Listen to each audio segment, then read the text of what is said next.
I'm Jason, and I'm talking about digital law. Digital law is the responsibility for your online actions and electronic responsibility.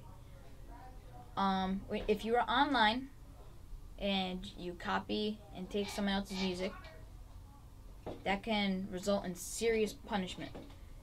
Like thing that can get you into prison or big fines is spoofing. Spoofing is when you basically try and not really hack, but it's more of like a way that you can get money from other people for free.